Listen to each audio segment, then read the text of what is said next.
There's a question that keeps coming up in conversations about modern dating, and it sounds simple, but the answer is complicated. Why aren't men approaching women anymore? Women notice it. They talk about it with their friends. They post about it online. Where did all the confident men go? Why does no one make a move? Why is everyone just staring at their phones? And men notice something too. They notice that the rules seem to have changed, but no one told them what the new rules are. They notice that what used to be called confidence is now sometimes called harassment. They notice that the signals they used to rely on have become harder to read, or have disappeared entirely. Today we're going to talk about why there's a growing disconnect between men and women when it comes to dating, attraction, and relationships. And the answer goes deeper than you might think, all the way back to how humans actually evolved to pair up, and how radically different that is from what we're trying to do today. This isn't going to be a video about whose fault it is. Both sides have legitimate grievances. Both sides are confused. What we need is an honest look at why the confusion exists in the first place.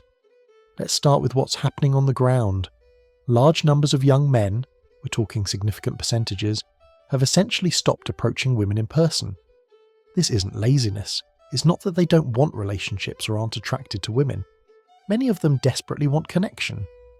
But they've developed what can only be described as approach paralysis, an intense anxiety around initiating romantic contact with women they don't already know.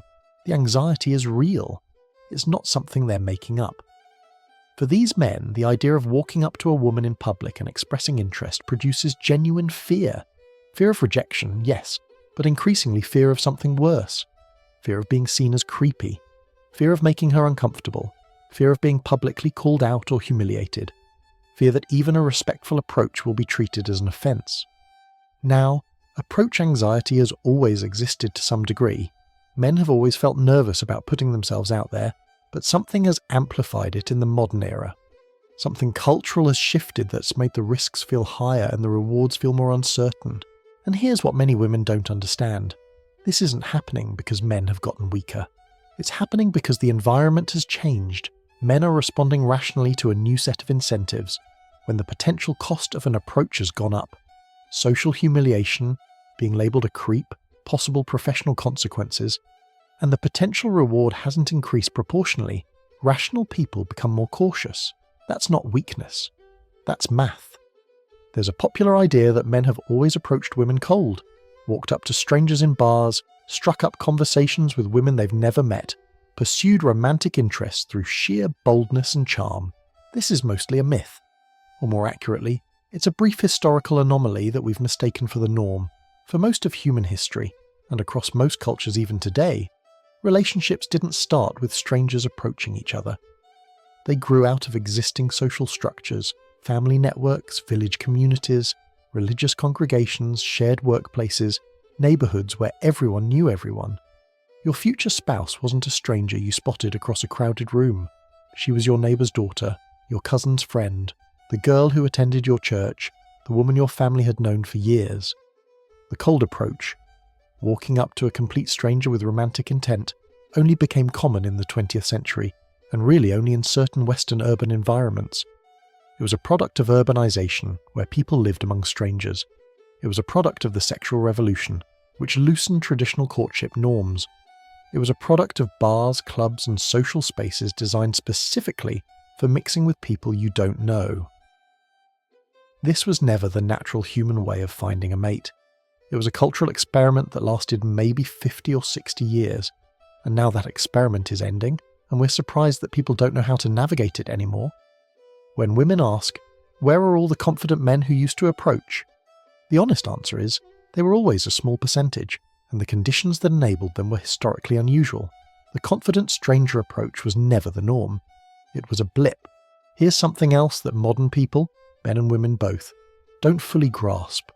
What marriage actually was for most of human history. Marriage was not primarily about love. It was not about finding your soulmate. It was not about emotional fulfillment or sexual compatibility or having deep conversations late into the night. Marriage was practical. It was economic.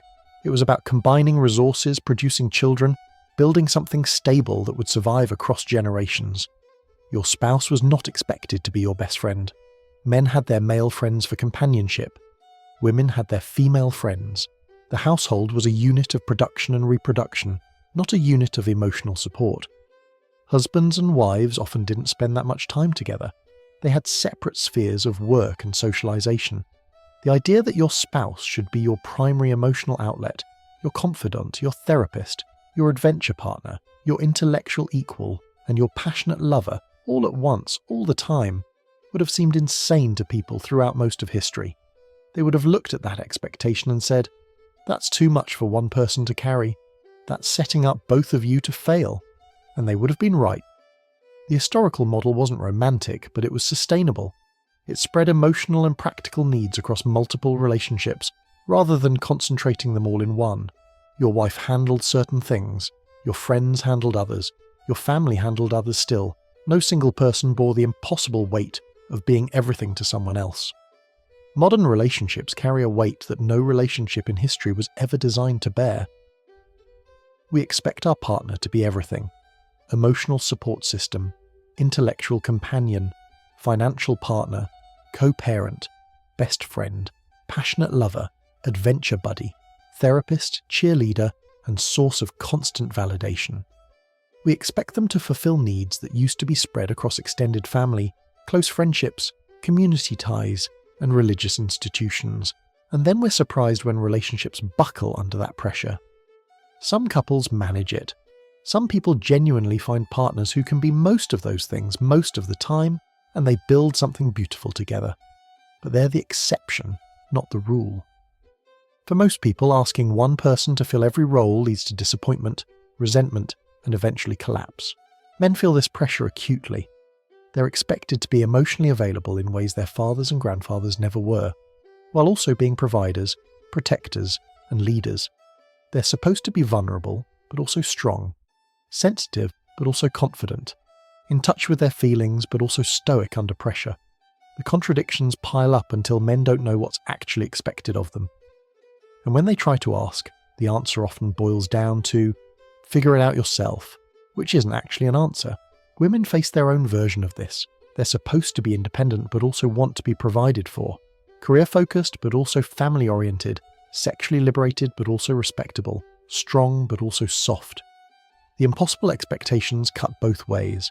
The difference is that men are expected to navigate these contradictions silently. When women express frustration about conflicting expectations, they find support. When men do, they're told to stop complaining and figure it out. This asymmetry doesn't help anyone. Part of what makes modern dating so confusing is that people are operating from completely different frameworks without realizing it. There are at least 3 competing scripts about what relationships should be.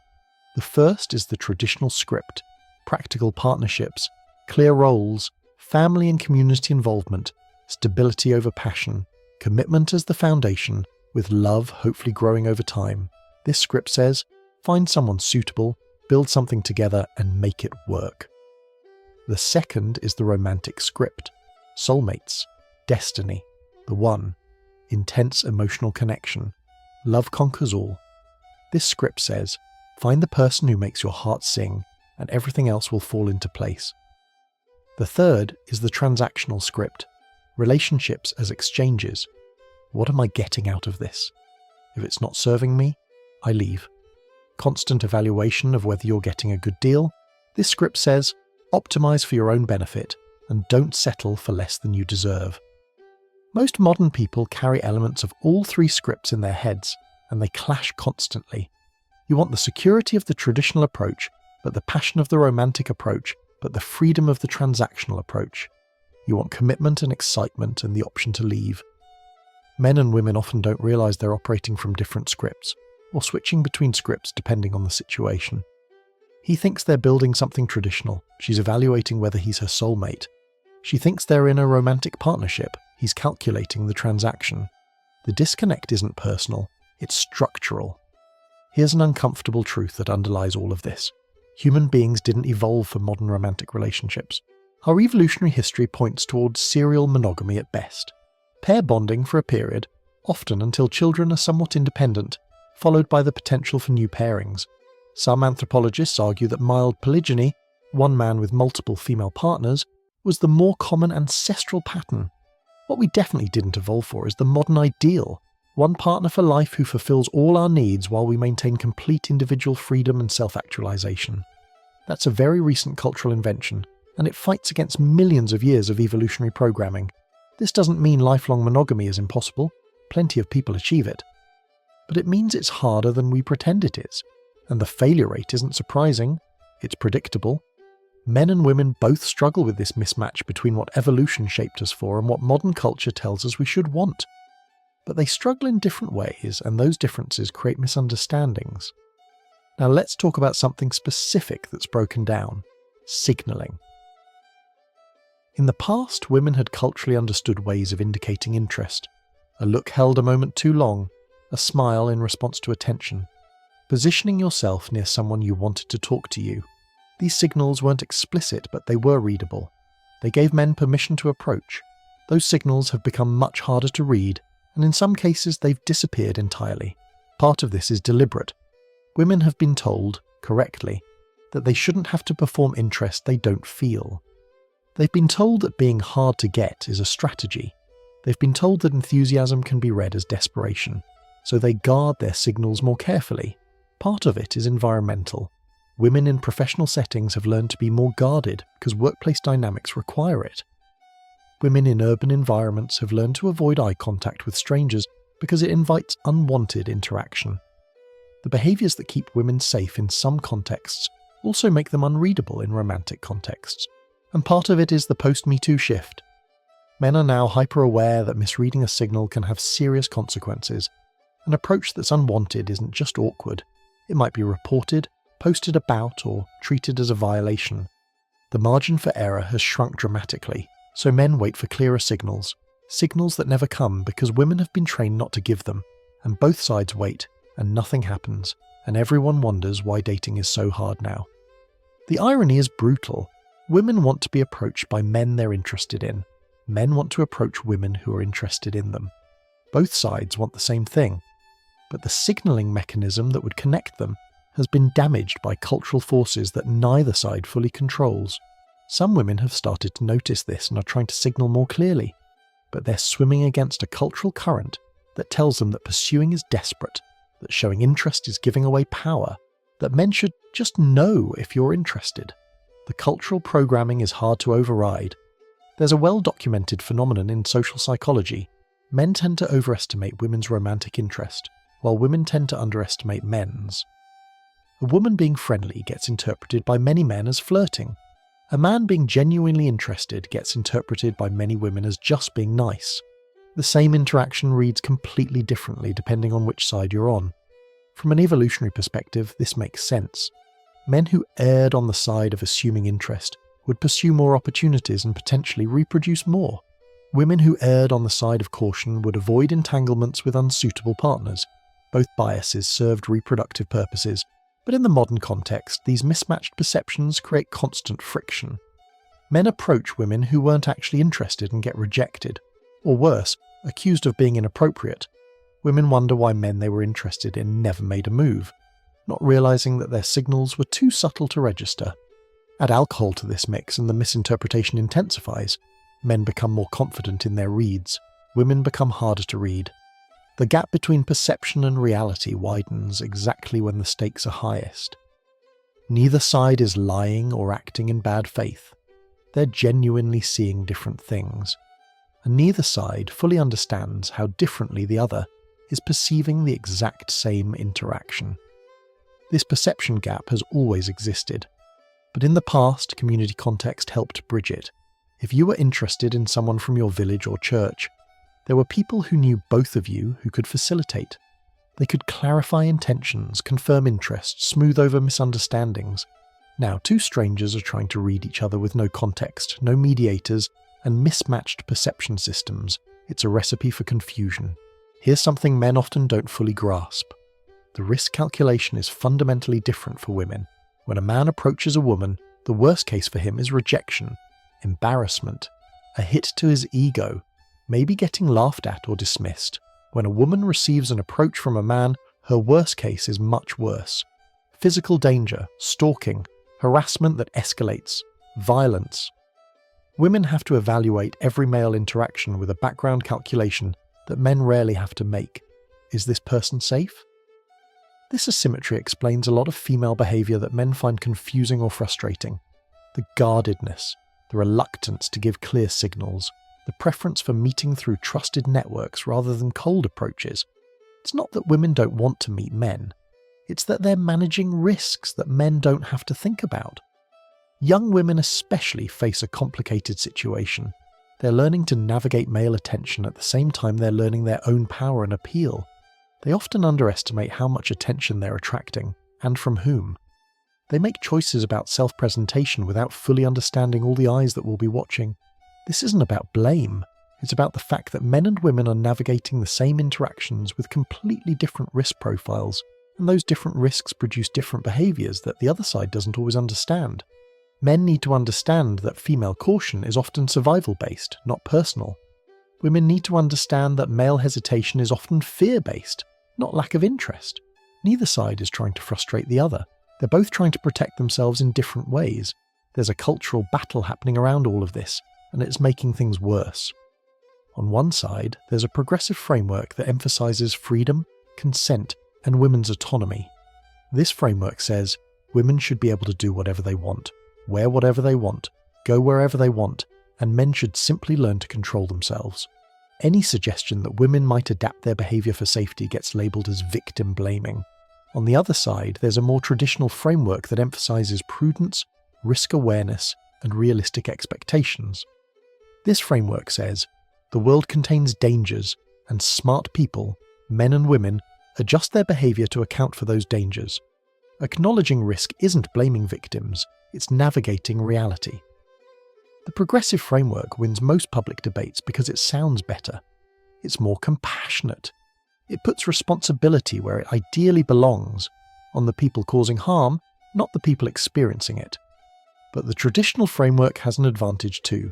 It actually works in the real world. Ideals about how things should be don't protect anyone from how things actually are. And refusing to discuss risk management because it sounds like victim blaming leaves people, especially young people, less prepared for reality. Parents feel this tension acutely. They want to warn their daughters about risks without making them feel responsible for male behaviour. They want to teach their sons to be respectful without making them afraid to express interest at all. The cultural conversation doesn't give them good tools for these discussions. Here's what nobody wants to say out loud. You can't have everything. You can't have complete freedom and complete safety. You can't have zero misunderstandings and zero awkwardness. You can't have men who confidently approach, and men who never make unwanted advances. You can't have women who signal clearly, and women who are never assumed to be available when they're not. Every social arrangement involves trade-offs. The traditional approach, relationships mediated through family and community, provided safety and vetting but limited freedom. The modern approach, meeting strangers, individual choice, freedom to date anyone, provides freedom but removes the vetting mechanisms that used to protect people. We've chosen freedom, we've dismantled most of the traditional structures, and now we're dealing with the consequences of that choice while pretending we can somehow have freedom without its costs. Men who approach strangers will sometimes misread signals. That's the cost of a system where strangers can approach each other. Women who want to be approached by men they're interested in will sometimes be approached by men they're not interested in. That's the cost of a system where interest has to be expressed before it can be confirmed. The progressive framework rarely has to defend its trade-offs because it deals in ideals. The world should be a certain way. People should behave a certain way. Anyone who points out that the world doesn't work that way is accused of making excuses for bad behaviour. But wishing the world were different doesn't make it different. And building social norms around how things should be, rather than how they are, leaves everyone confused and frustrated. The honest conversation would acknowledge that every social arrangement has costs. Traditional arrangements limited freedom but provided structure and safety. Modern arrangements provide freedom but require individuals to navigate complexity without guidance. Neither is perfect. Both have trade-offs. Pretending otherwise helps no one. So what is it that modern women don't understand about men? They don't understand the fear, not fear of rejection. Men have always dealt with that.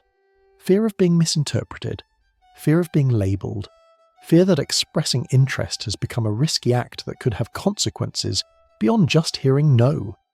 They don't understand the confusion. Men have received a lifetime of mixed messages. Be confident but not aggressive. Make the first move but make sure she's interested first. Be masculine but not toxic. Lead but also defer. Express emotion but also be strong. The contradictions are endless, and every wrong step seems to trigger criticism. They don't understand the withdrawal. When men stop approaching, stop pursuing, stop putting themselves out there, it's not because they've become weak. It's because they've calculated the costs and decided it's not worth it. That calculation might be wrong, but it's not irrational given what they're observing. They don't understand that the signals they think they're sending aren't being received. A woman who thinks she's being obviously interested might be coming across as simply polite. A woman who thinks she's being approachable might be radiating "leave me alone" without realizing it. The gap between intent and perception is massive, and they don't understand that men are also struggling with the impossible expectations of modern relationships. They're also confused about what's expected of them. They're also trying to navigate a world that doesn't come with clear rules anymore. To be fair, let's flip it. What don't men understand about women? They don't fully grasp the risk calculation. Every interaction with an unknown man carries a background threat assessment that most men never have to perform. The guardedness isn't personal, it's protective. They don't understand why signals have become so subtle. Women aren't trying to be confusing. They're trying to navigate a world where being too forward gets you labelled, being too available gets you devalued, and being too clear can attract the wrong kind of attention. They don't understand the pressure women face too. The expectation to be attractive but not too sexual, to be interested but not desperate, to want commitment but also be cool with keeping things casual. Women are dealing with their own set of contradictory demands. Both sides are confused, both sides are frustrated, both sides think the other has it easier, neither side is right. So where does this leave us? With a mess, honestly. A dating landscape where the old rules have been dismantled and the new rules haven't been established, where men and women are operating from different scripts, perceiving interactions differently and managing different risks, all while expecting each other to just figure it out. The title of this video is "Modern Women Don't Understand Men Anymore." That's true, but the reverse is equally true. Modern men don't understand women anymore either. The disconnect isn't because one side is wrong and the other is right. It's because we're all navigating a new environment with outdated maps. We're trying to use evolutionary instincts in a world those instincts weren't designed for. We're carrying competing scripts about what relationships should be, and we don't even realize when we're switching between them. The solution isn't to go back to traditional arrangements. That ship has sailed. But it's also not to keep pretending that the current approach is working when clearly it isn't. Maybe the solution starts with acknowledging the disconnect, recognizing that the person across from you is dealing with pressures and fears and confusions that you don't fully understand, extending some grace for the fact that nobody really knows what they're doing anymore. Men and women have been figuring out how to be together for millions of years. We'll figure this out too. But it's going to require honesty about what's actually happening, not what we wish was happening, and it's going to require both sides to stop assuming the worst about each other. Men aren't all predators, women aren't all manipulators. Most people are just confused humans trying to find connection in a confusing time. A little grace on both sides would go a long way.